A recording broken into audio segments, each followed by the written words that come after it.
बिस्मिल्लाहिर्रहमानिर्रहीम। अस्सलाम वालेकुम।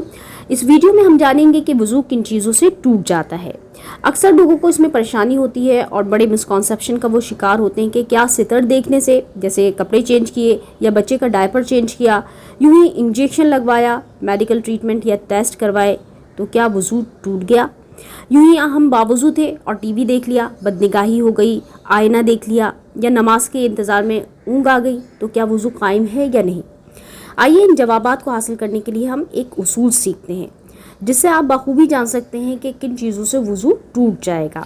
तो ये उसूल याद रखिए कि सो जाने, नजासत और हवा के जिस्म से खारिज होने, मुँह भर क़ै और हर उस चीज़ से जो ज़वाल अक़ल और इस्तिरख़ाए मफासिल का सबब बने, वज़ू टूट जाता है। यूं ही जागते हुए बालिग़ शख्स का रुको सुजूद वाली नमाज में क़ाह लगाना, ये भी वज़ू को तोड़ देता है, जो कि खिलाफ़ क़यास हुक्म है। इंशाअल्लाह इन तमाम चीज़ों को हम डिटेल में डिस्कस करेंगे, लेकिन सबसे पहले हम बितफ़सील समझते हैं कि नजासत से वज़ू कब टूटेगा। तो इस सिलसिले में बुनियादी उसूल याद रखिए कि वज़ू टूटता है जिस्म के अंदर से किसी नजासत के बाहर निकलने की बिना पर। तो मालूम ये हुआ कि कहीं आप निगाह डाल दें, उससे वज़ू नहीं टूटेगा।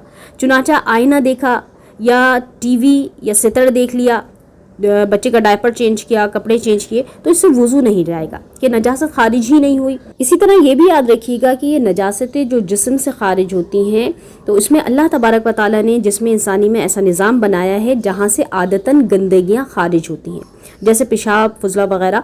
तो जहाँ से ये नजासतें खारिज होती हैं, इसे शरई इस्तिलाह में कहते हैं मखरज मोताद। मखरज का मतलब होता है वो जगह जहाँ से कोई चीज़ निकलती है, और चूंकि ये आदतन निकलती है इसलिए इसे मखरज मोताद कहते हैं।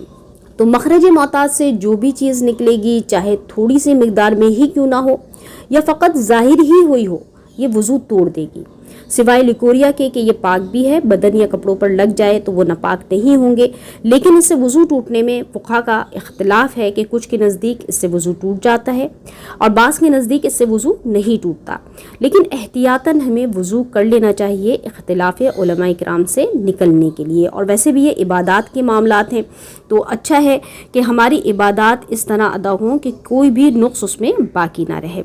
इसी तरह ये भी याद रखिएगा कि पीछे के मकाम से जो रीह खारिज होती है, ये भी वज़ू तोड़ देती है, चाहे मामूली मिकदार में ही क्यों ना खारिज हो। मखरज मोताद के अलावा जिस्म के किसी भी हिस्से से खून, पीप या जर्द पानी बहने की मिकदार में निकले और बहने में ऐसी जगह पहुंचने की सलाहियत थी जिसका वज़ू या गुस्ल में धोना फ़र्ज़ है, तो अब वज़ू टूट जाएगा।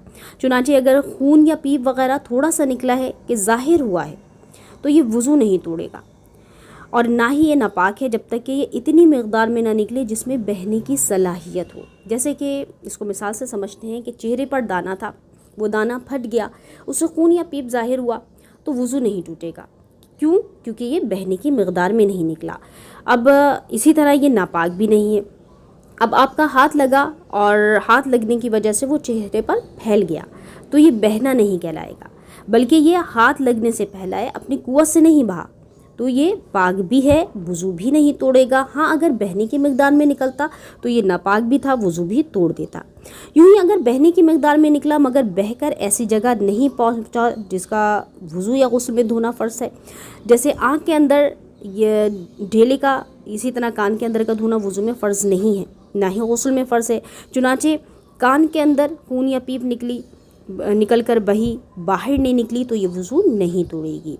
इसी तरह ये भी याद रखिए कि ज़ख़म से खून, पीप या ज़ख़म से जो रसने वाला पानी है वो निकला, आपने उसे पोंछ लिया, फिर निकला, फिर पोंछ लिया, चंद बार ऐसा ही किया कि बहने की नौबत ही नहीं आई, आप उसे जब्स करते रहे। अब गौर किया जाएगा कि ये कितनी मिकदार में बाहर निकला होगा।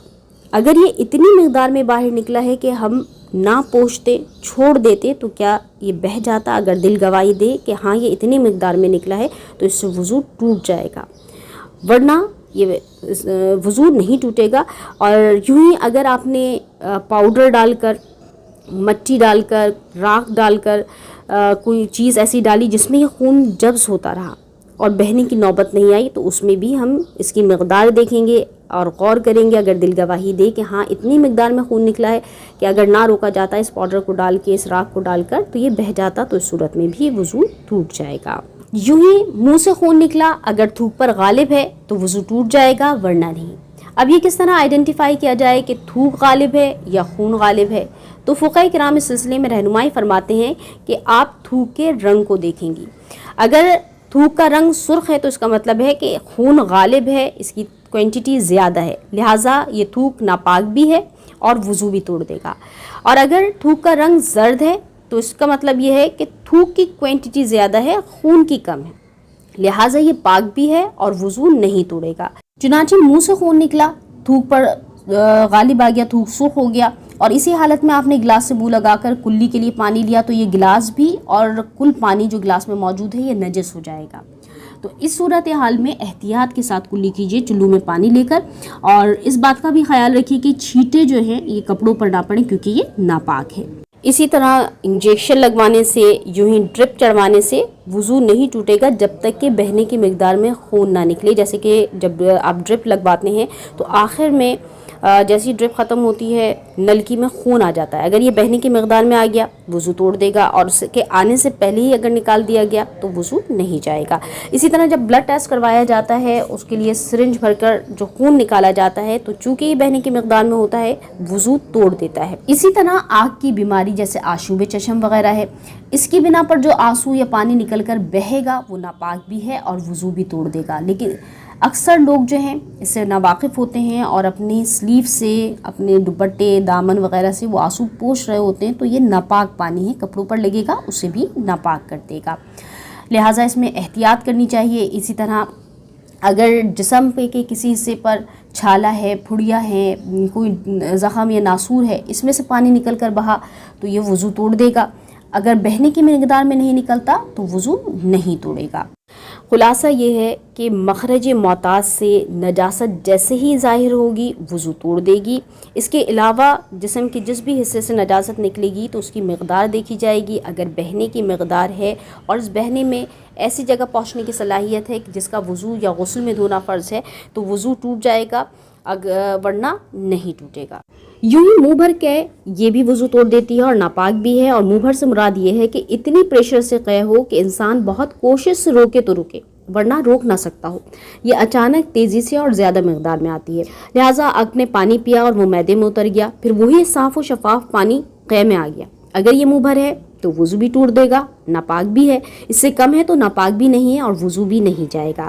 اسی طرح آپ نے پانی پیا، سینے تک ہی پہنچا تھا کہ ایچھو لگا اور نکل آیا تو وہ ناپاک بھی نہیں ہے اور نہ ہی وضو توڑے گا. اسی طرح بلغم کی قید جتنی بھی ہو یہ وضو نہیں توڑتی. امید ہے کہ اس تفصیل کی روشنی میں آپ بخوبی جان سکتے ہیں کہ نجاست کے جسم سے نکلنے کی بنا پر کب وضو ٹوٹ جائے گا اور کب نہیں. انشاءاللہ نیکسٹ ویڈیو میں نیند سے وضو ٹوٹنے کے احکام بیان کیے جائیں گے. صدقہ جاریہ کی نیت سے اس ویڈیو کو زیادہ سے زیادہ لوگوں کے ساتھ شیئر کریں. السلام علیکم.